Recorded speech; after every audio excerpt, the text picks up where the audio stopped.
Or do you feel as though this one's going to be a little bit closer? I feel like this is going to live up to the expectations we have regarding the spin bases. I think we're going to see 3 hard contested points. I think we're going to see reactive gameplay from both teams, trying to send members to the correct bases, sending healers to where they are needed.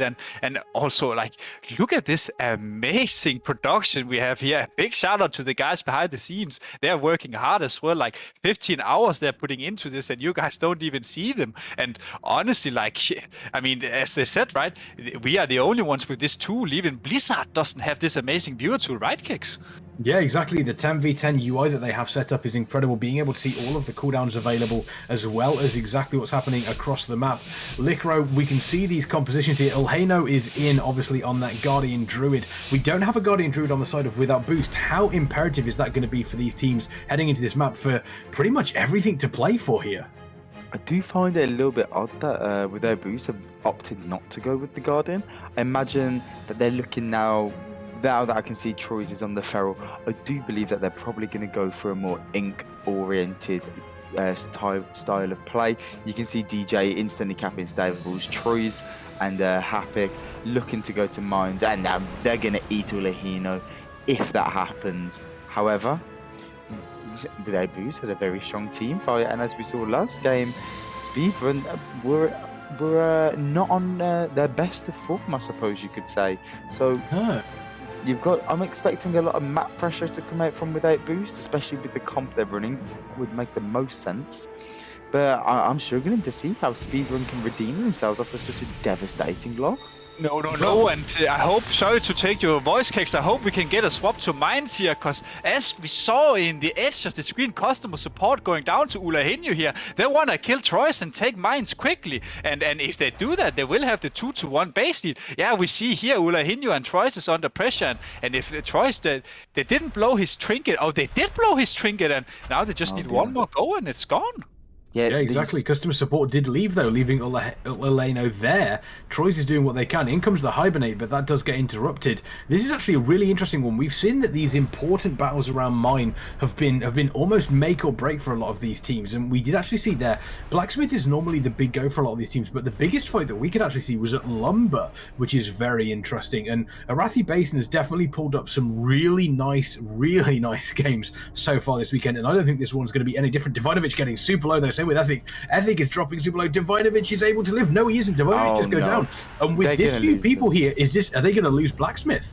I mean, there's a possibility. If DJ sees this, he can see that Sublex doesn't have a trinket, Lera doesn't have a trinket. This could be an easy base for them to capture right now. But DJ's decided to go to Mines. Maybe they want to try and do a little some on Ulahino. That is a possibility. I don't see too much happening on Mines right now, though. I feel like it's going to be Stammer saying that I'm super wrong. Customer support coming in. They could be trying to do a setup, especially if Troyes is out of form like this. Trying to if Troyes gets caught, that's going to be game over, and he does get caught. This could be really dangerous. DJ dropping really low. Are they going to get the kill over? Doesn't look like Troyes actually able. Oh my god, there comes the Convoke, but that was interrupted. That was so close to a kill there on DJ. I'm surprised that they didn't actually get that pressure out and turn it into something a little bit more viable. See, I'd quite like them to see them go on to customer support right now. You can see DJ popping the smoke bomb, trying to get a read, didn't get it, he threw a knife. Now a cheap shot onto a customer. This is a very intense 2v2 at mine. See, this could go either way. Troyes is playing the Feral, but he seems to be sitting in a bear form 24/7, so he can't produce that. He just needs to throw some instant off heals, and the boy's all good, you know. TJ's dropping. This is so bad. Oh no. Troyes as well. Troyes is dropping. Are they going to be able to take Mines here? They're going to have to get some support coming in. I imagine the communication, Eddie, is just get to Mines as quick as you can. Is Troyes going to be able to hold this? He has the slumber. Is he? I mean, he got the clone off here. This should be the base cap. There's no reinforcement coming. Very, very beautiful place here we see from Speedrun now, and we are back to the middle again. It seems like the stabilized Divinovic did drop, but he has returned to the battlefield, and now we see without boost 2 healers here. The monk floating. Not sure. Do you actually need my help or not? You know, I think he's gonna return to LM. Yeah, we see on LM here a lot of pressure going down, and Sona completely tapped of mana, no PS, no barrier, nothing left. And honestly, ABC, look at his mana. He's chilling, honestly, if we're gonna use some new terms here. Yeah, absolutely. And I've just seen the same, Eddie. Sona completely tapped on mana. My god, Sona got Goblin Boost. But Hyoka, they traded it instead, and Hyoka bit the dust instead. But right now, Fashion's already there to try and recover it. They just don't have the damage right there that is going to be able to secure this and make this more of a stable, maybe potential base. Maybe they might be looking towards Blacksmith. But you can see Revsy in the background. He's obviously quite tentative about seeing where that rogue might pop up, and then you never know what's going to come from there, do you? Until he uses his eyes. You can see Olahino moving back to farm, so I guess Revsy's then going to go to the team fight to start it. But DJ, he's going to be looking at the enemy defenders. Customer support has Trinket, Olahino has Trinket, and Incon. There's not really a whole lot of opportunity for them right now. I was going to say, how is Sonar being able to keep this up? Sonar is completely tapped, trying to get a drink off, I believe, running away as quickly as possible, but getting chased down by that druid. They're not going to allow that to happen. ABC just got deleted by Tigra, though, with that Convoke the Spirits. That was absolutely destructive. And Tigra also taking down the Shadow Priest as well. That was absolutely brutal there. I believe that was on the side. Trying to see who was that. DJ that just got deleted as well? Chernobyl over again. The Russians are putting back to the graveyard. Look at this. DJ is dead. ABC is dead. They're trying to send the monk out here. I feel like no, not even the monk. Look at the Pala Fowler rotating in, coming up. I'm sure he's riding his divine steed because nothing else can make him fast enough to get here. And Reshi under a lot of pressure as well. But in the end, what will this amount to? The teams are very good at reacting, sending players around. And honestly, if we continue like this, then this is a game for last place, and we are going to the last match, honestly, if they can keep this up. Yeah, I was just about to say, Speedrun are playing this much better than they played the last map, Licro. Yeah, 100%. It was so uncharacteristic. They just crumbled. They didn't know how to handle the pressure on the off carts. Last game, like I say, so uncharacteristic. I did not expect to see it coming in again. But Tiger, nice wild charge up. Troy's dash spirit form straight onto the ground saves him right there. Love to see that fast reaction. But Harley, it could be a potential knock here from Hapik if he gets the double. Oh, now that is a beautiful double. The grip into the blind, into the knock setup. Now that is what makes teams great, with that kind of coordination. But you can see Revsy killing Troy's. But now DJP's he's straight onto stables, and now Tiger's trying to make something happen on LM, to which is no avail. Without boost of taking Blacksmith, though.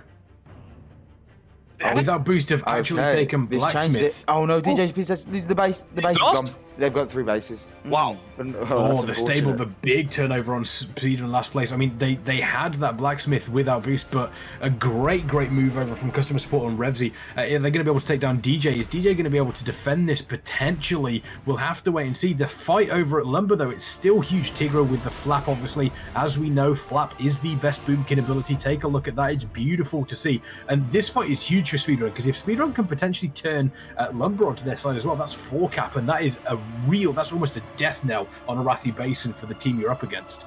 Well, right now, Speedrun does not have to be too worried. Even if they wanted to, they could leave this base. They could leave LM. LM right now is irrelevant. The only reason they're spinning it is because it might take a little bit more pressure off the other teammates. They can just chill now. They've got 3 bases. They don't actually need LM. They're already ticking 3 bases to 1. It doesn't make sense for them to be there. However, it is a very, very common thing for teams to spin it, just to make it as difficult and as hard to come back into the game, because the more points they tick and the less they do, the closer they get to the win. Yeah, I want to point out quickly as well, they have converted stables, which not only does that mean that they get more points, but it's also a lot longer than it takes for without boost to turn it over, Eddie, which, in games like these can mean everything when it comes down to how close these points can be. They definitely can, and they definitely can, and also to add to Licro's point, I think he's right. They have 3 bases.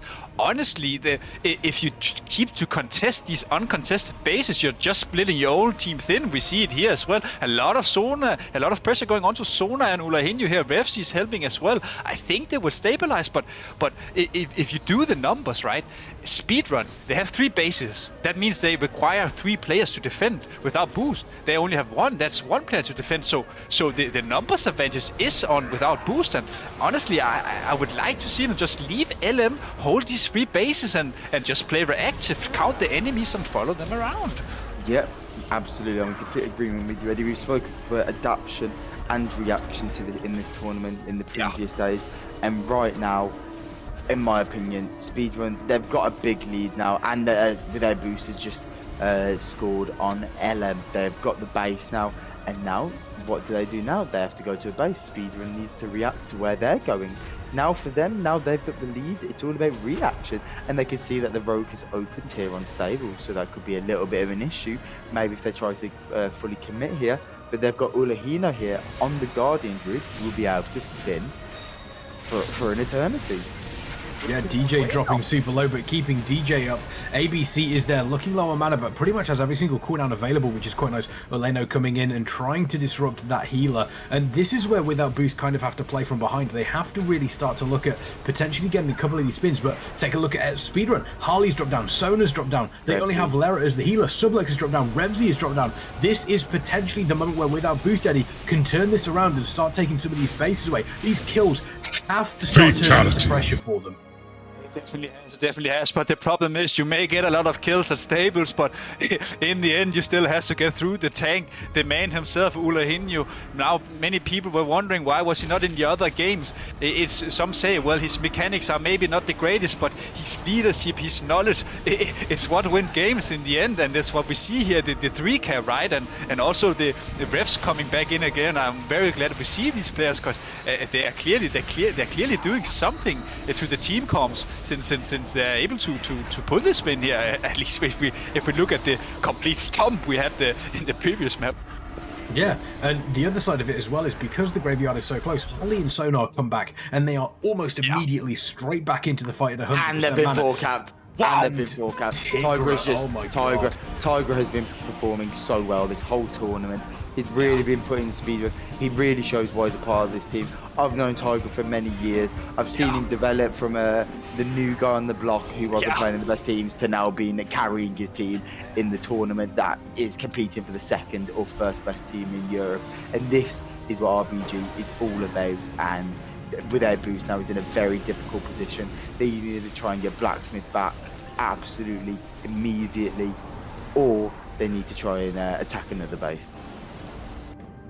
To be a Debbie Downer or not to be a Debbie Downer, actually, I'm close to say that this game is over without boost. If they want any chance of turning this around, they need 1, 2, no, they need 3 more bases to even stand a chance of a comeback. And honestly, we see they notice as well. They know this is over. They want to go to the next game. There's no reason to drag this slaughter out. Just go into the next. Keep the morale high. They know their mistakes. They're pretty sure that they can take the next time. I'm quite hopeful. And you know what, Eddie? Speedrun. Sorry, go ahead. And you know what, Eddie? This has turned out to be an absolute fantastic map pick against what we thought. You know, they obviously felt super comfortable, and we shouldn't have disregarded the power of Ulahino, his leadership, his calls, his awareness, where to be. He can command his team just like Julius Caesar. It's it's absolutely beautiful to see that they've come back, redeemed themselves, and now they can. Now they've shown everyone, like I say, redeemed themselves, that they are a force to be reckoned with in this tournament. Yeah, that was incredible. We saw, obviously, Without Boost taking that first map on Silver Shard Mines, absolutely destroying Speedrun, and Speedrun just turned around and said, okay, then, let's see what we can do in this next map. They chose Arathi Basin, which we thought potentially could have been a rough pick for them, but as we can see here, that is not the case at all. They did an incredible job here, and honestly, Without Boost, kind of, I don't know what happened in regards to whether they kind of lost their way a little bit, or whether or not they were more concerned about potentially taking lumber, but it just fell apart for them very, very quickly. And I think the key point there, Eddie, was that pick on stables that we saw from Revsy and customer support.